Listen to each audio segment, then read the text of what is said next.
Okay, this is a new my rendition of Louis Antoniosi's how is that said? Antoniosi.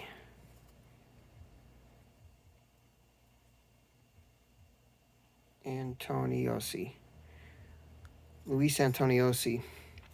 This is my version of his FPGA rgb2vga using a de0-nano. He designed this RGB to VGA circuit, and then Ed Snyder, aka Zipster, made a slightly spiffed up version of that and sold a batch of them for a short while. He's not selling them now, but it worked very well. This is for Coco 3. This is an excellent way to get VGA out, better to turn the RGB into VGA, and this produced a very good picture.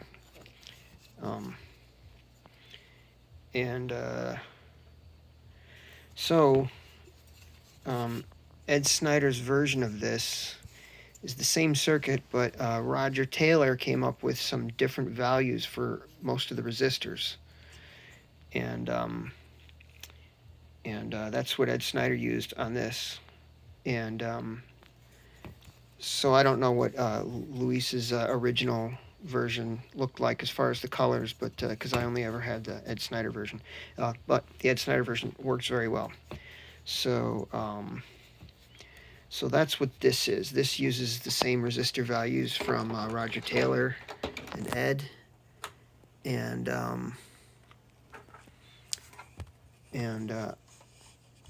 this version is version 003 from my GitHub repo. And I have yet a later version where I moved things around a little bit more, flipped most of the large connectors so that they hang down on the bottom side here, so that the top is lower, so that the whole package will be a little bit smaller. But it's the same circuit. So, and then on my next version, I replaced these jumpers with more dip switches. And then I think another version after that will have to be to take a couple of the more used switches and make them into toggle switches or buttons that are easier to use than the dip switch, like the Super Spectro does. Cloud9 made their version of this using the same fundamental circuit and FPGA code. They made something called the Super Spectro, which was like a much cleaned up, much more nicely packaged, much more optimized version of the same thing, and in this nice case. And then one of the features is that one of the switches that you use fairly frequently is the artifact switch. You're always wanting to turn that on and off, which what that does is that enables or disables fake NTSC black and white color artifacts, where fine black and white lines on a NTSC color monitor will produce red and blue I don't know what you call it, halos, ghosting, double side image, where instead of being a white line, it will be, depending on which scan line it's on, a single pixel, maybe either red or blue, and or a vertical line, maybe either red or blue, depending on which exact column it's on. Yeah, that's what it's, column, not a scan line, column. And but the image, the data is really black and white. It's just that it's an artifact of the NTSC signal on a color. When it gets displayed on a color TV, if the line is fine enough, it can't actually display the white line. It displays it as red or blue. So this switch enables or disables that. So with it disabled, when the signal has a fine white line, it will just show as a fine white line. So you get a black and white. And then that is sort of like, I think the PAL versions of these things didn't have that artifact. And so like Dragon games will just be black and white. And then if you try to play them on a TV, a normal TV that just has the artifacting as a fundamental feature of the NTSC color burst, it can't be turned off. Those games don't look right because they're really supposed to be black and white. So if you want the high resolution black and white for something that doesn't expect or want the colors, you can turn it off. But if you got a game that's relying on those colors, because that's the thing, games will be written intentionally to have a higher resolution graphics and a little bit of color by just relying on that artifact. So you get at least red, white, and blue colors by doing that. You can turn it on. And since sometimes you want it and sometimes you don't, you just constantly need that to be more convenient to turn on and off. And so that dip switch probably should be taken out of the dip switch and mounted as a better switch somewhere.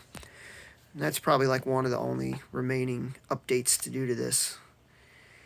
That's the next version. So, but this is like a sort of intermediate version, and it's more closely resembles the original, like Ed's.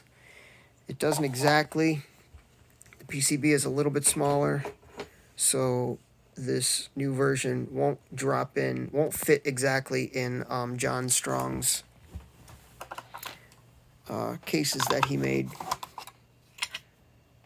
So I don't have the de0-nano on there, so it won't fit. So it won't fit right in. It won't be a drop-in into John Strong's 3D printed cases that he made. But I'm gonna drop another case and just include that in the repo. So shortly. So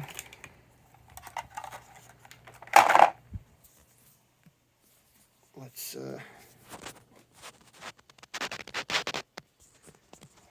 see what we look like. So basically it's working. This is the first time I've been able to test it. This is the first unit I put together. So my GitHub up until now has just said that this is not tested yet. So now it is. And I think I haven't really set that voltage pot yet, that trim pot. I just put it in the middle because to match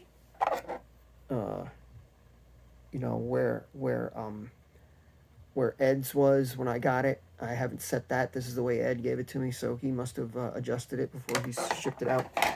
So this is the same sort of pot with the same specs. So I just put it in roughly the same spot, and I'm just assuming that I'm not. I think it adjusts the voltage of the VGA out signal. So I'm hoping close enough is close enough. Seems to be working. So, but I'm not sure about what you do to adjust the colors. Like, for instance, is that blue actually right, or actually I haven't really tried setting my monitor. I could have settings in my monitor that needs to be set. Yeah, I don't know what that graphics mode does.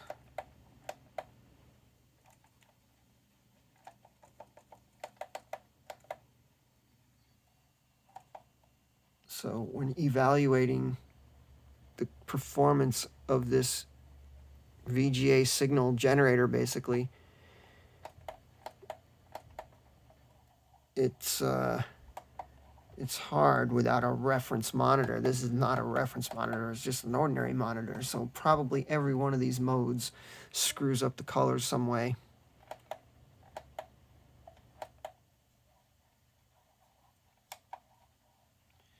So probably either graphics or standard is what I should have, because, well, it is graphics, but maybe standard means don't do anything, just put it right down the middle. Put the settings all right down the middle, or maybe I can do that with user. Let's see what this does.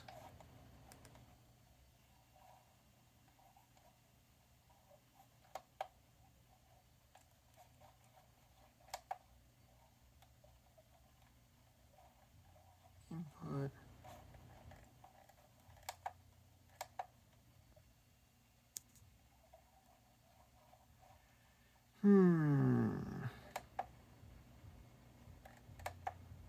Okay, so that user setting has never been, I've never touched it before.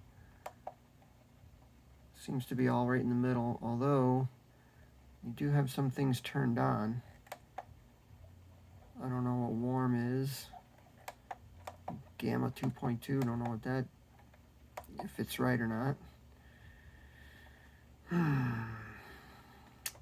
Not going to test any. I'm not going to worry about that right now.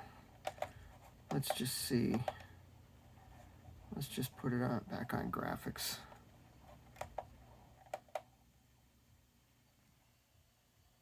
Well,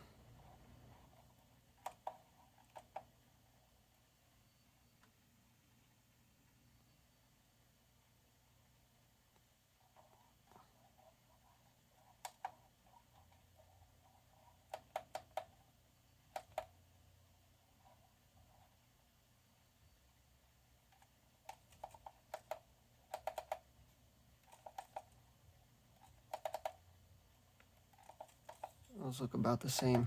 Maybe they are.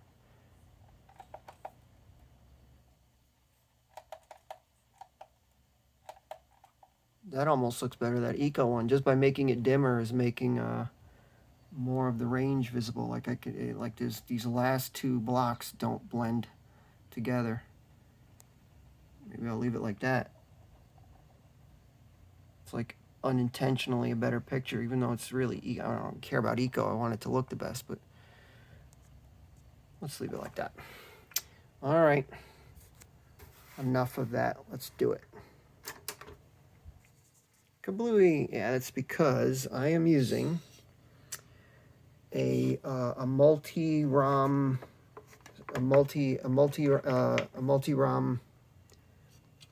flash card that has this. I have several different ROMs loaded in it, and this one is like it's a bad image or something, or it doesn't like something. So when I go to pick one of these other images, as soon as when I hit this button, it's gonna load that image and reset the machine. So I'll do that. You won't see that.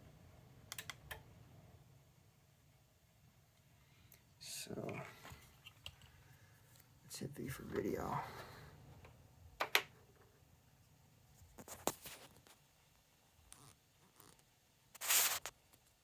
You can see my camera's like automatically adjusting the picture all the time, which kind of screws it up for trying to show anybody else like what the screen looks like, because you can't, it's like the camera is changing, but at least you can see the clearness, like it's very sharp. And this sharpness and the amount of noise, it depends what mode you're in. Some modes look perfect like this, but some other modes are noisy. And it's partially this cable, unshielded ribbon cable, kind of long, but you can improve it a little bit by moving the cable around, get it, away from things. But some modes don't really get much better. However, I can say it's working the same as the Ed Snyder one. It's when I switch them back and forth, they look about the same. Let's load up a different image. I will dig out the link to the guy who made this flash cart, because it's really cool. He doesn't sell it in a case like that. I bought one of John Linville's, injection molded game pack cases, and manually carved it out. Carved out a little slot for the ribbon cable, and mounted the card in there. And I haven't come up with an answer for this yet. It's kind of ungainly, but it's really cool having this thing. Maybe I'll make some other kind of longer cart that has this sticking out of it or something. I don't know. I don't know how I'm going to do it. You know what it probably would really need is a hinge, something that sticks out of here, but maybe like that, but on a hinge, on a hinging part, so that this can be mounted in an MPI, and you can flip this over, you know, or flip it up if it's in the way of the other carts. That's probably what I need to do.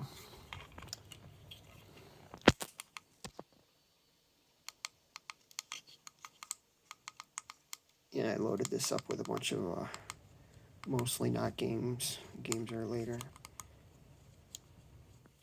All right.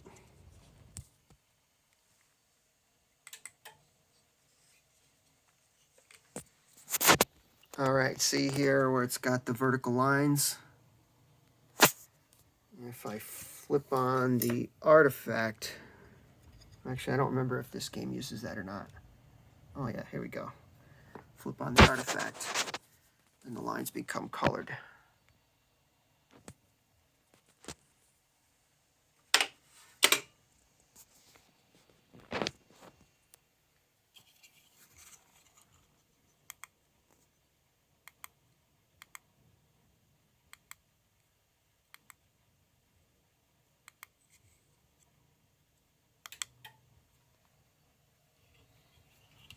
Yeah, that's an artifact game.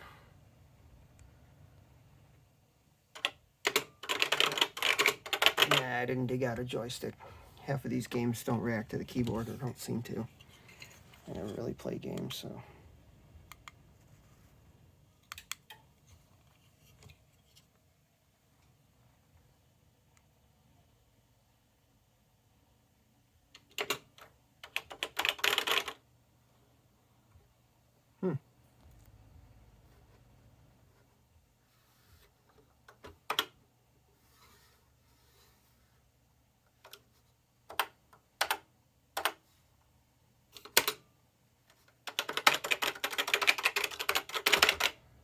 I could have swore I had that doing a demo before. Maybe if you just leave it, it does the demo. Oh, there we go. See, that's an artifact game. This stupid camera is automatic. I wonder if I can turn off this automatic.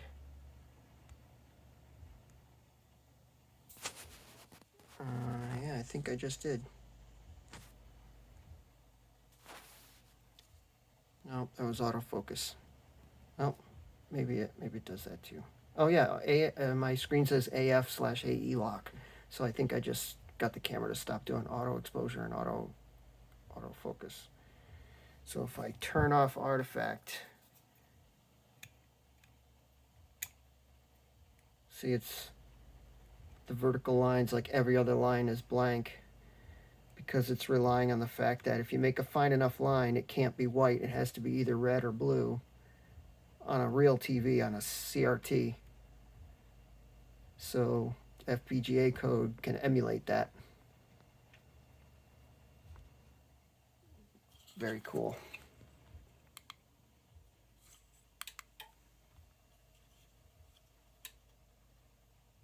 Yeah, I think I got another bad image. Silpheed, I don't think Silpheed was ever gonna. I think that's like 128K ROM. This flash card can't do that. When I was putting these together, I didn't really know what I was doing. When I loaded up images on this card. Look at that, very nice.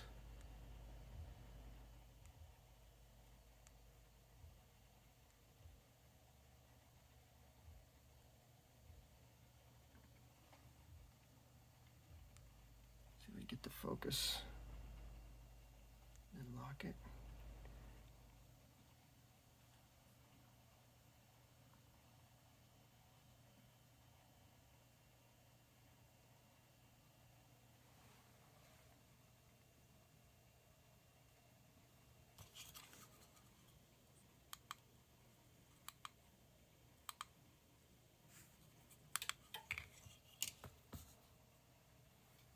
Oh, and then here we can see another thing. I think that scrambled junk in the middle there is a bad ROM image. This ROM image just has that. I remember doing this before. I loaded it a couple of times. It didn't change. So turning the artifact on and off shows that this is an artifact game. And then there's the artifact inverse switch, which will switch the blue and the red. So they swap places in case you got a game that looks better one way or the other way.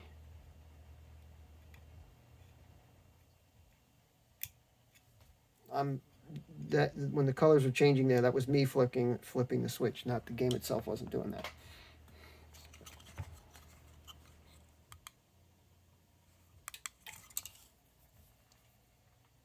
In this game, here's a case where you need to turn the artifact back off. So the artifact doesn't just enable artifact where you would just leave it on all the time. This game doesn't look right with the artifact turned on. You actually have to turn it off because it's actually a color game.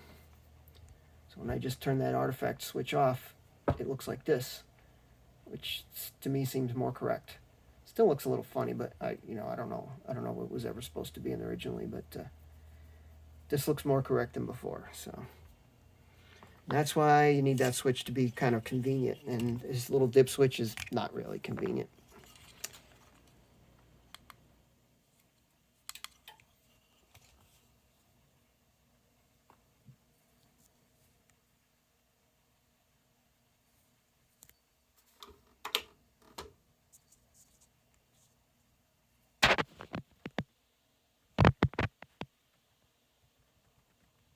I haven't hooked up any audio, obviously.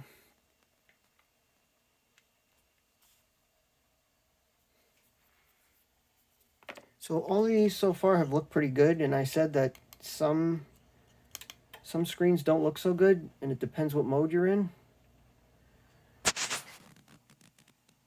These have all looked pretty good, actually. But there are some.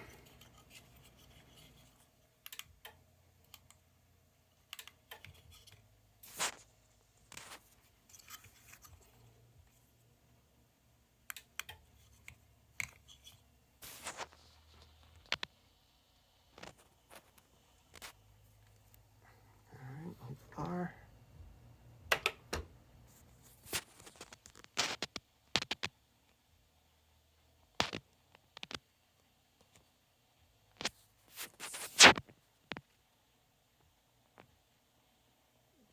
That is just awesome looking.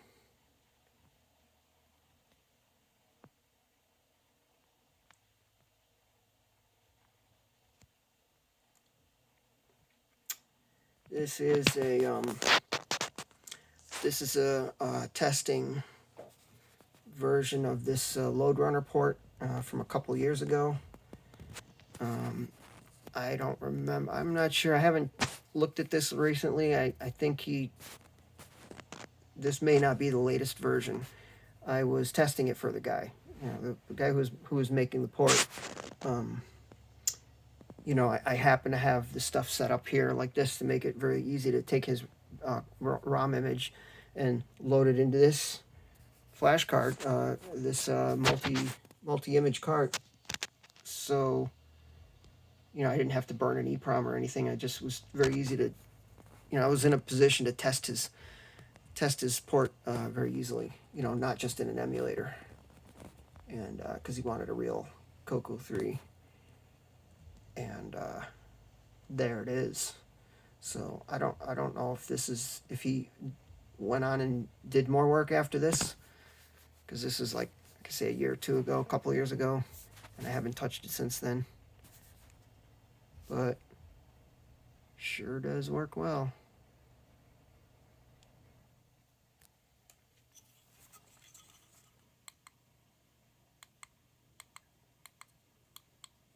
Oh, I have two versions, Mono 1, Mono 2. Let's see what the difference is. Yeah, like I say, I was testing stuff for him, so he must have had... oh, maybe it only works if I put it on Mono.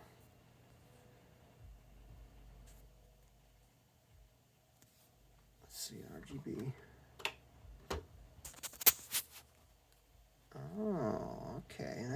That's going to use the artifact. Okay, let's turn artifacting on.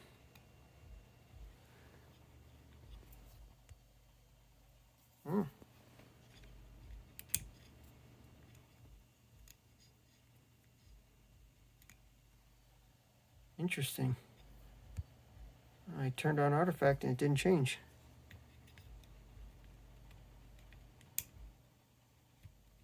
Curious.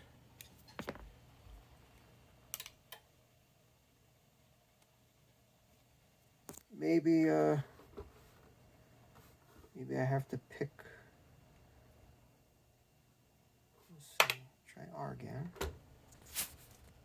I'm surprised because I thought that the artifact worked just by, it doesn't matter, simply having those vertical lines on those specific, you know, those thin vertical lines. I thought that's all it took to make it, is just try to draw a thin vertical line like that, thinner than what an NTSC signal can actually do, and it would just come out like that. So I'm surprised to see that kind of image physically on the screen with the artifact turned on.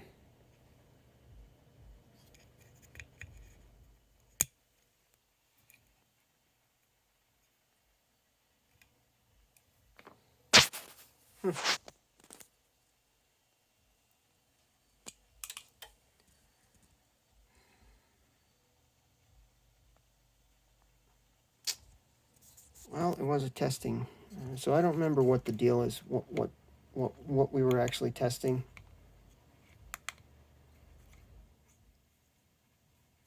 No, I don't want that.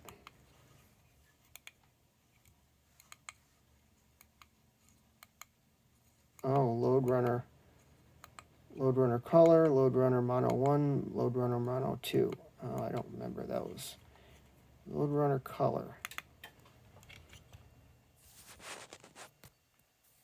All right. Oh, 2 bits per pixel color. Okay, so R for RGB.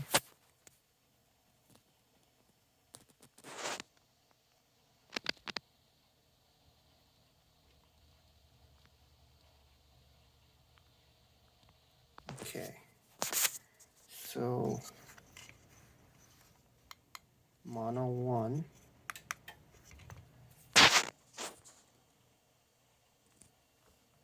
Wonder if it looks different if I hook it up to composite.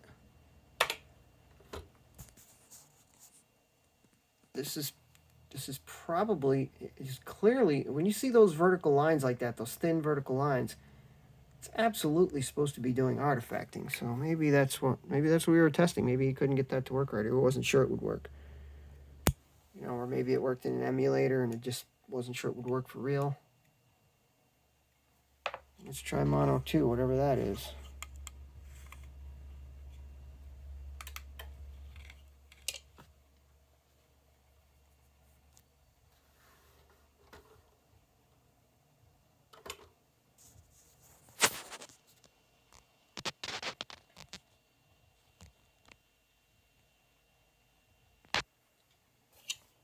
Huh.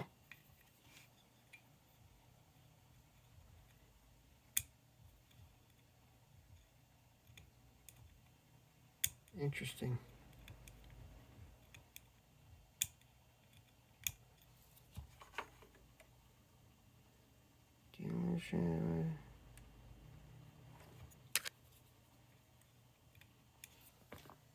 Curious. Well, I don't know.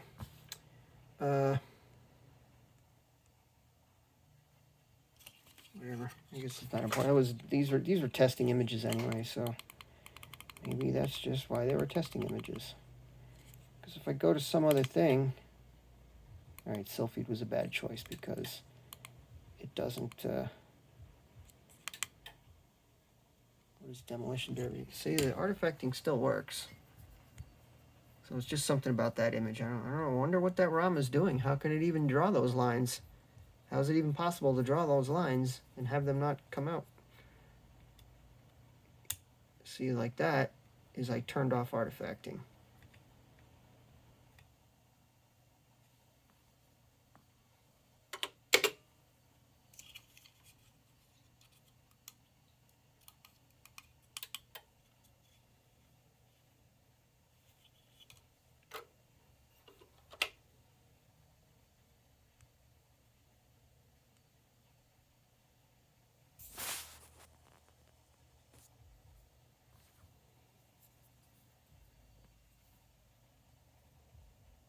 guess here's a good game where you can swap the artifact colors around. Be like, I don't want to be red, I want to be blue. Okay, you can be blue.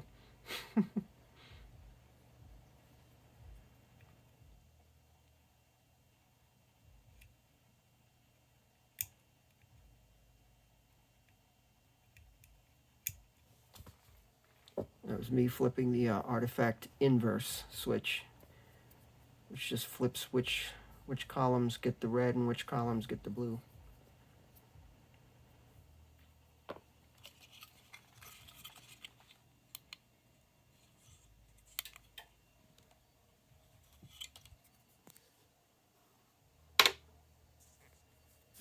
Ooh.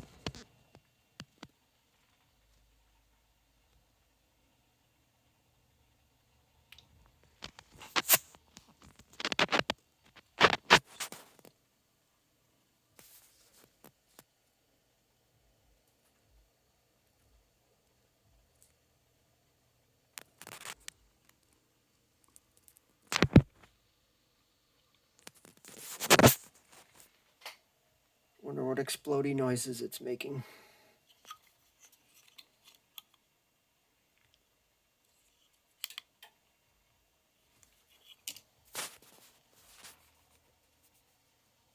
Oh, this looks like on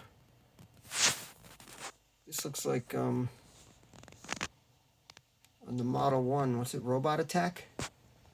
No, what the heck, I forget what it's called.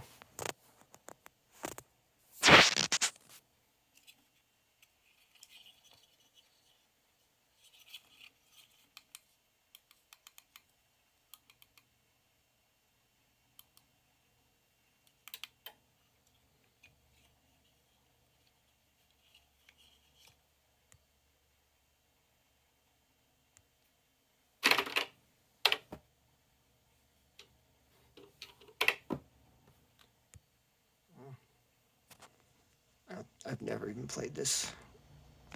Looks like it wants, that looks suspiciously like a joystick pointer with no joystick plugged in.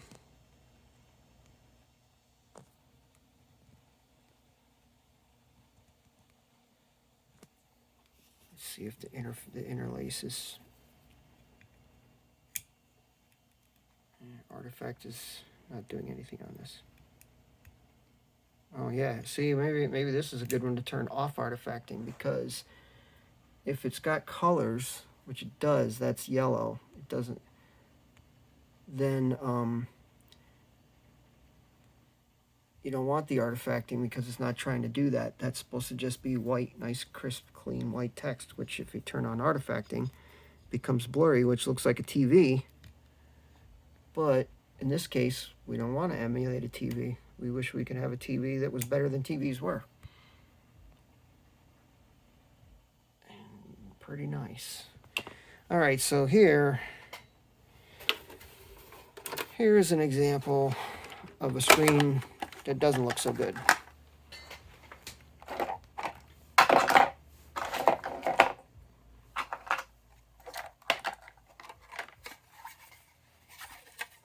SDC.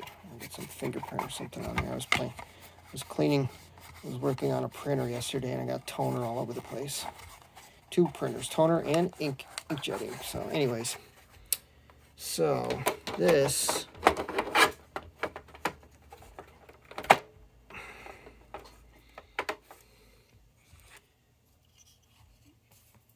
again, this is not the latest version of this. I haven't touched it in a while.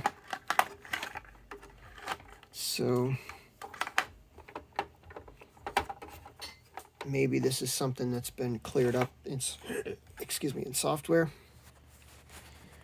But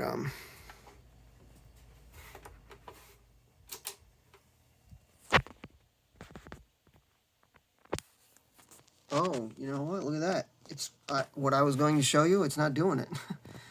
This was all very noisy. And now it has a little bit of a waver.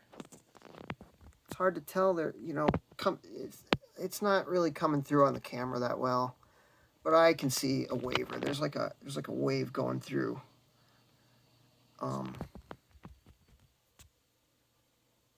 guess you can sort of see it now. And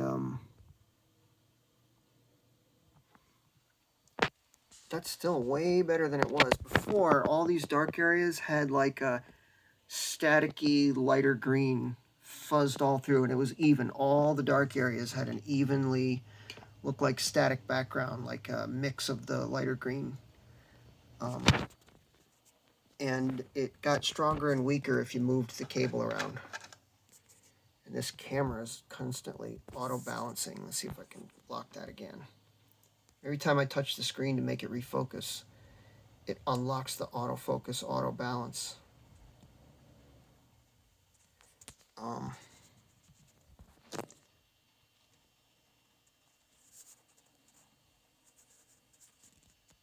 Okay. Yeah, all that. But this actually looks really good now. There's a little bit. That right there is something, some sort of. You see the text wiggling. That's only in this screen, and it's only in this screen and only in this app. So it may not even really be a video cable issue. This may be a software issue. And this SDC Explorer is like, I don't know what version it is now, but I haven't touched it in probably over 2 years. So I'm sure there's updates to this by now. But none of those games had that. So I think it's a software thing. And it's no different than the Ed Snyder one. Let's hook up the Ed Snyder one right in the same place, and we'll even use the same FPGA, right? So it's not going to be a different de-nano with a different firmware, and we'll use the same de-nano, de0-nano, and we'll only swap the rgb2vga.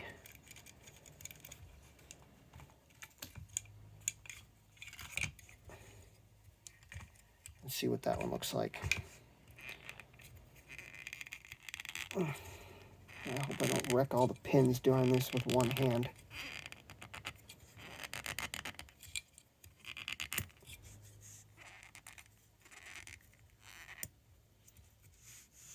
Okay. Now let's use Ed's.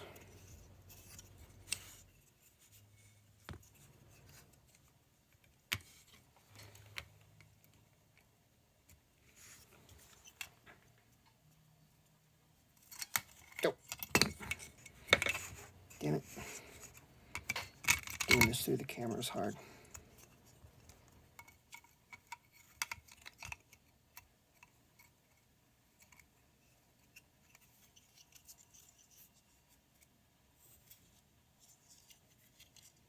Okay.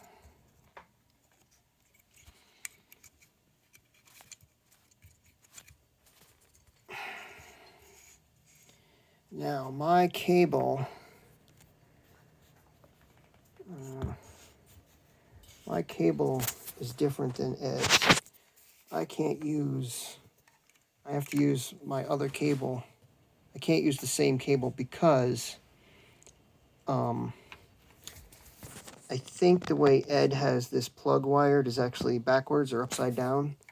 Like this is pin 1 is not actually in the right spot, I don't think. I mean, maybe I'm the one who got it backwards, but I have my cable, I have this plug arranged basically opposite of this one, so I can't use this cable in here because it would have to go this way, and I got the polarity notches in the wrong spot, and I think it's Ed's is the one that's I don't want to claim that, but it's hard to tell because on the bottom of the Coco the pins aren't numbered, so you have to go by the service manual. So anyway, I have a different cable for this.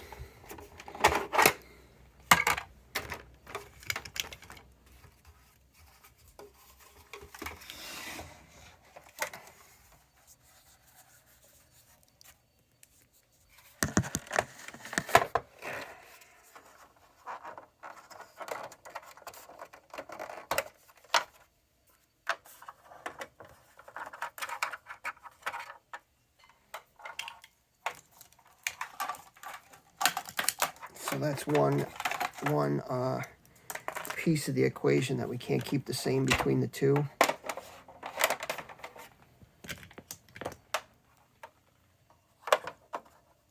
And I made up this cable. It's polarized. I got the plug.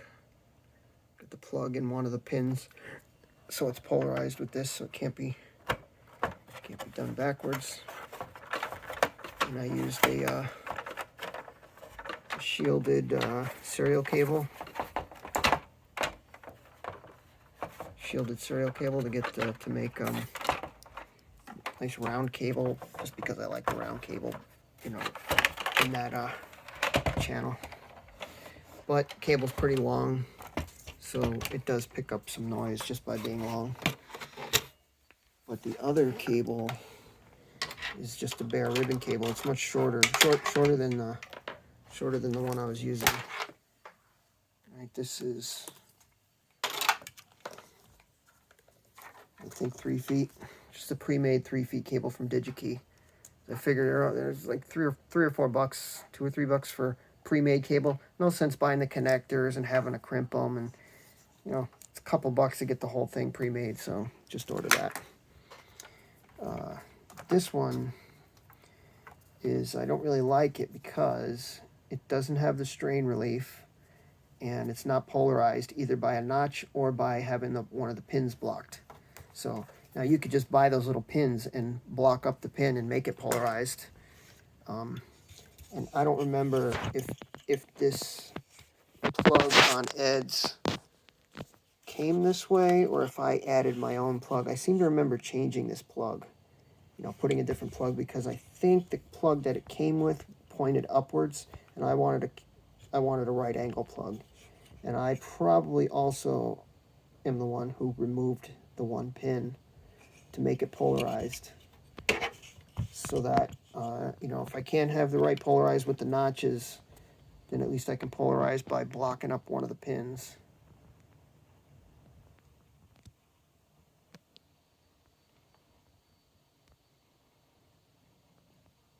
This was a pain to put together, though, because I used a DuPont connector, and that's all crimping those little DuPont pins, and then the heat shrink, drag. Nice final result, though. Like in the end, yeah, nice cable, pretty good arrangement. I mean, it's all. The cable isn't compatible between the two different devices, but at least within itself, it's a nice cable. It's a nice answer for this.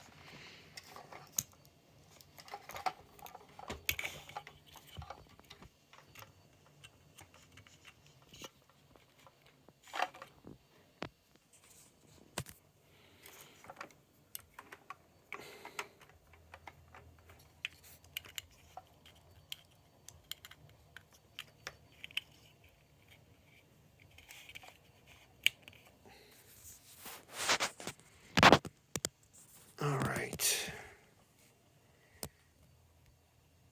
Switches are all set. And then here's another little difference. The switches are, I have my switch arranged a different way, so that when you're looking at it this way, and mine to the right is on, and this one to the left is on. So these switches are actually set the same way. It just looks, you know, my switches are flipped the other way, but they're all off, and these are all off. Let's turn off the interlace. I'm sorry, the artifact. And same thing, those 3 jumpers all off. All right. So there's Ed's. Now let's boot up the same thing. How about we install our cart.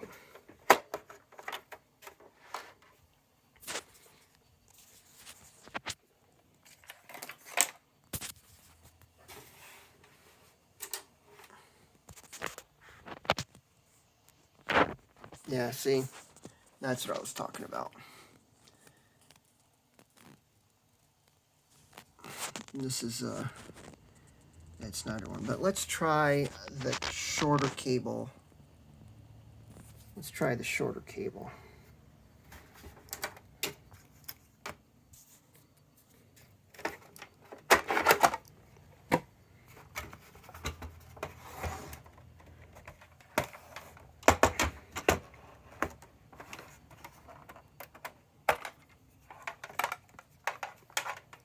most of the games, even with this cable, looked fine. It's really just that one screen, and yeah, I think maybe a couple of the other ones. I don't know. I haven't gone. I have to go through it again.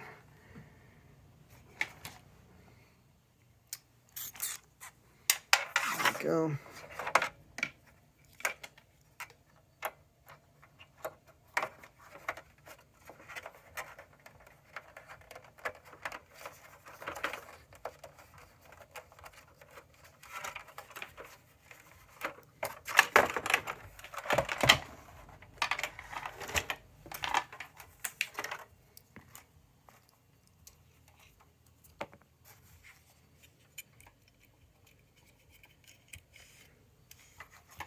All right, so it's just a plain ribbon cable, but it's much shorter.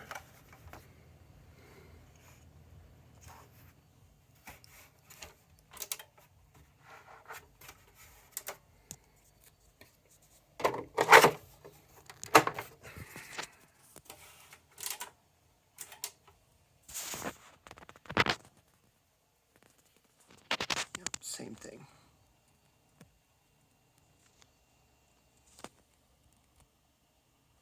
So in the cable I was using for mine, just a plain ribbon cable and 3 feet long. So I don't know, something's different. So I guess in this one way. Now Roger Taylor says on Facebook that his got noisy, or is becoming noisy, or getting noisier, as though it changed. Like it was good when he first got it and it became noisier.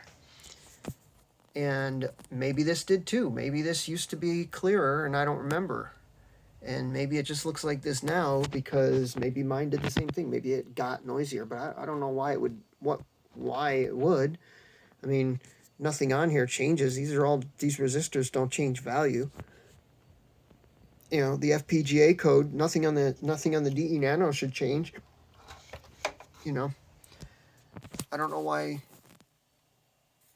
You know, the only caps on it are these two little ceramic caps. You know, those don't change value. Nothing's. Look at that. It seems to have a little bit changing just while it runs. So, move this around and maybe change it. Yeah, it seems to be noise on the cable, because if I move it, I can make it worse.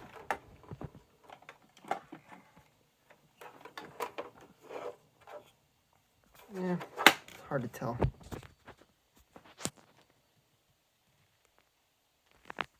I don't know if it's, it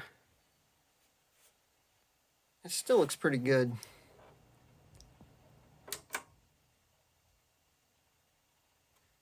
Yeah, see, now if it was just it's got to be the RGB. It's a signal from the Coco to the de-nano.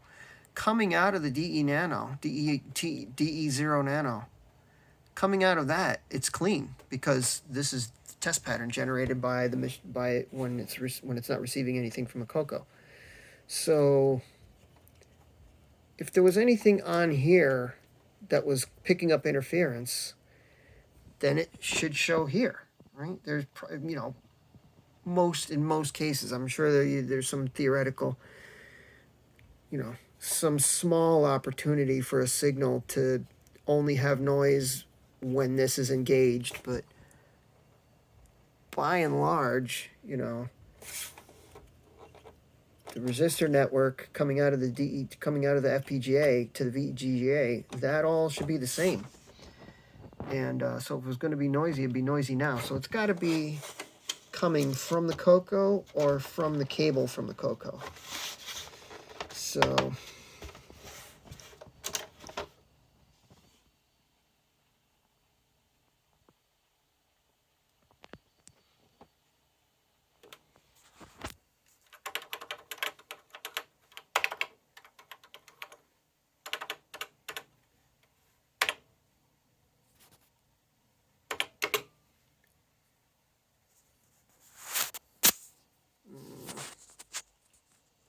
I don't remember how to do this.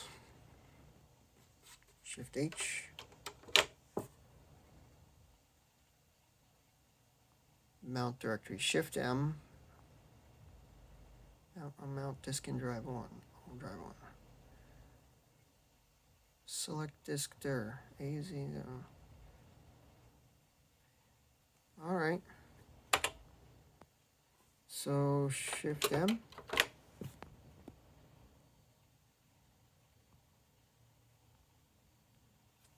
Maybe reboot.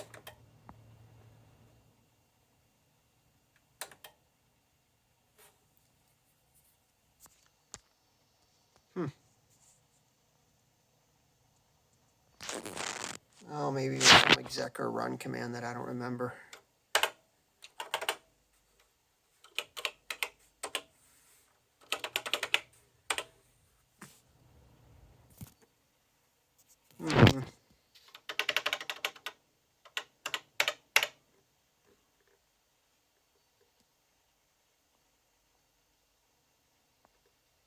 Pop starter. Oh, maybe that's.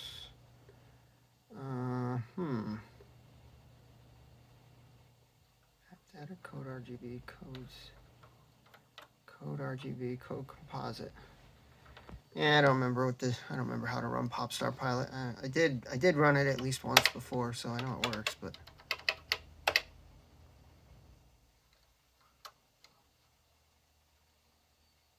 Oh, look, there's those same three ROM images, mono 1, mono 2 color.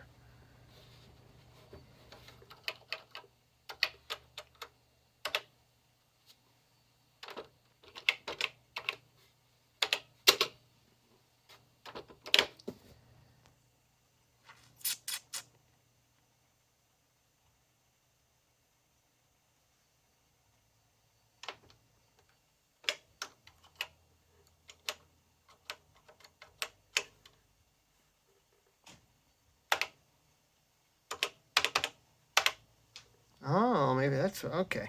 Maybe that's what I got to do.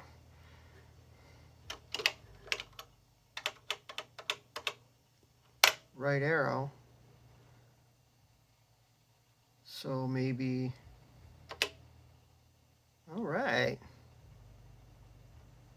RGB. Took all my genius powers to discover the right arrow button to move over to the menu, to move over to the next screen. Very nice. Yeah, there's pretty cool music on here too. I just don't have it hooked up. I remember there was music. All right, this is, remember we're hooked up to Ed Snyder's. So this blue is pretty noisy here. Most of the rest looks okay. We got a little bit of like text. The text is kind of wavery a little bit there. But this blue is quite noisy. Let's see what it looks like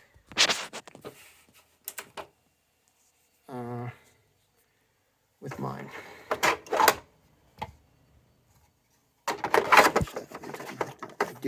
I do want to unhook that because I got to swap the cables around.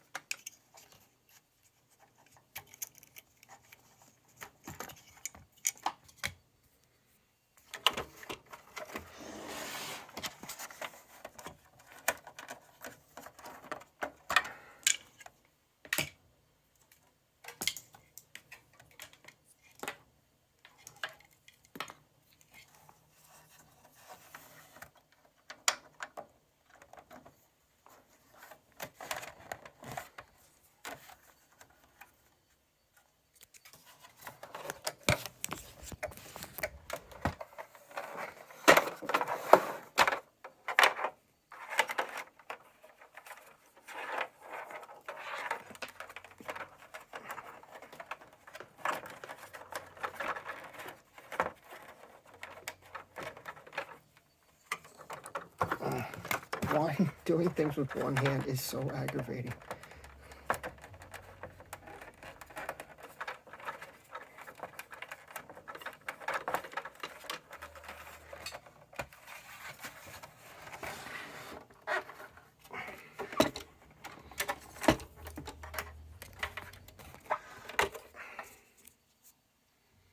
Okay.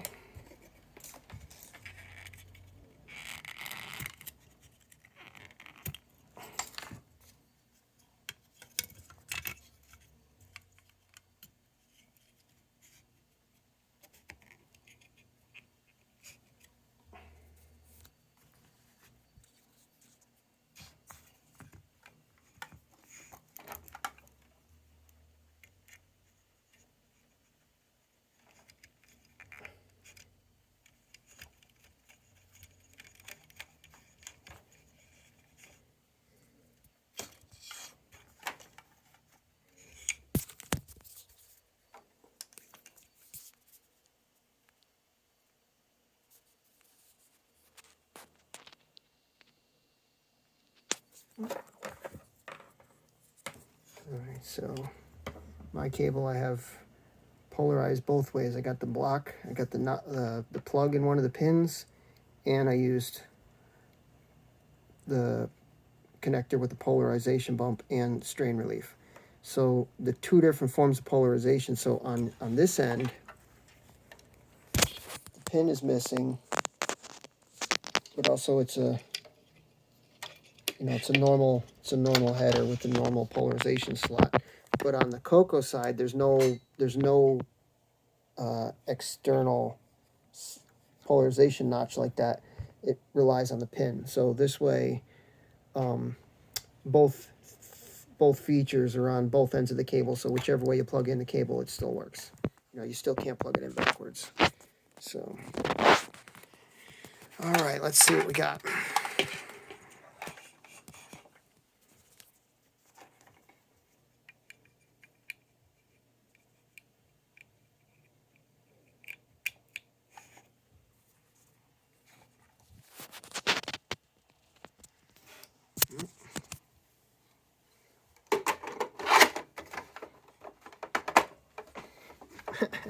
Every time I try to push in that very stiff connectors to plug in that Coco SDC, every time I try to do that, I roll my office chair across the floor. Okay.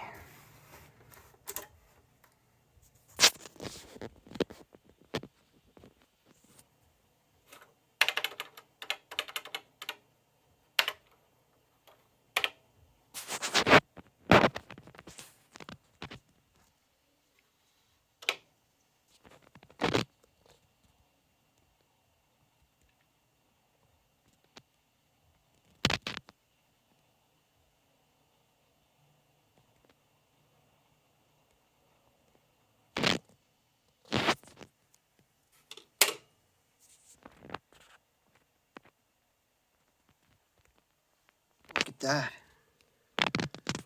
It's perfectly smooth. Let's see if I can zoom in. Do it that way. It's where now you're just getting the moire pattern from the pixels of the camera interfering with the pixel pattern of the screen. So you get the moire pattern. There is no noise. Looking at the screen itself, it's perfectly smooth.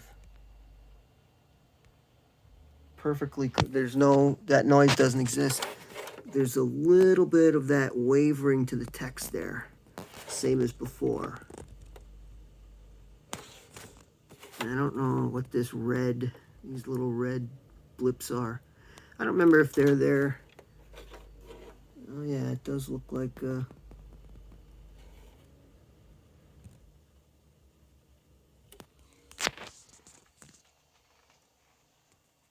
nice.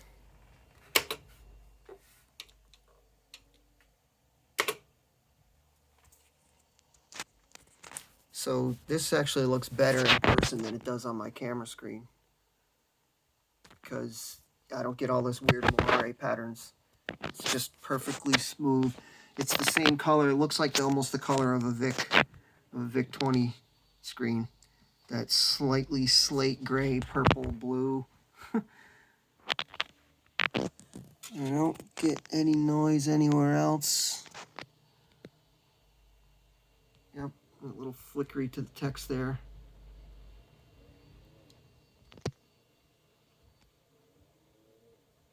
A those little, the dim red lines are a little bit flickery. I think this game pushes the computer to the limit though, because I remember playing this game like just loaded on a flash. I think I had a flash. No, I think I loaded it from disk. Just playing normal, and it would glitch every few seconds. Like the whole screen would sort of flicker every few seconds. Like it would lose one frame or something.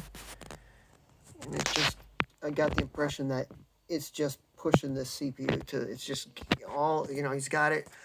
He's squeezing all there is to squeeze out of this machine. So you can expect a little thing, a few things like that.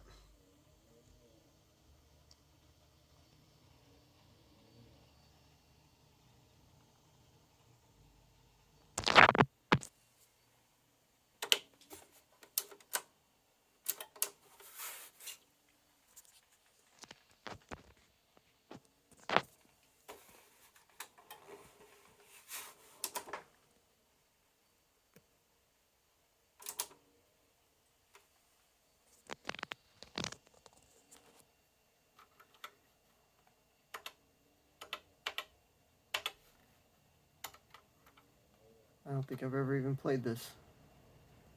Donut Dilemma.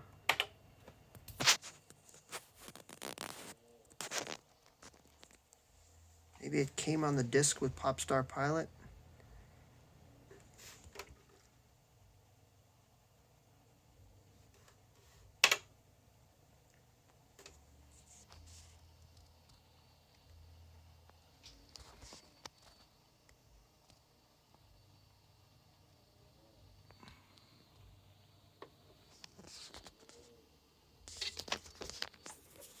It's perfectly clear.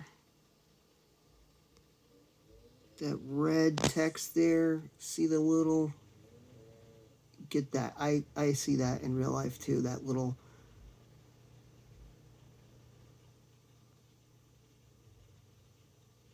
distortion to the text that comes and goes.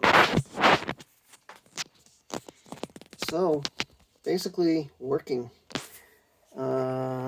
We should do the Super Spectro, compare against that.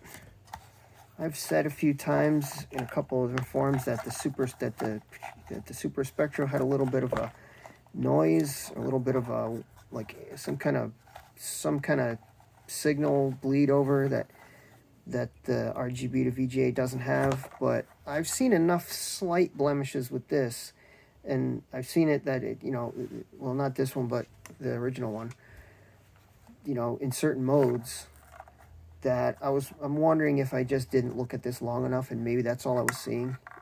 Because now that I see the slight blemishes to this, I'm like, I think that's about all there was. That this was only guilty of about the same level of the same sorts of blemishes. So this is a very nice trim, you know, version of this same circuit, Cloud9. I don't have the power supply for that handy. Now let's see. Ugh, I didn't prepare. I'm not going to hook that up now. Whatever. Mostly I just wanted to show that this is working, so that means the next version should also work, because it's the same circuit, just with the PCB layout rearranged. And that's that. See you later.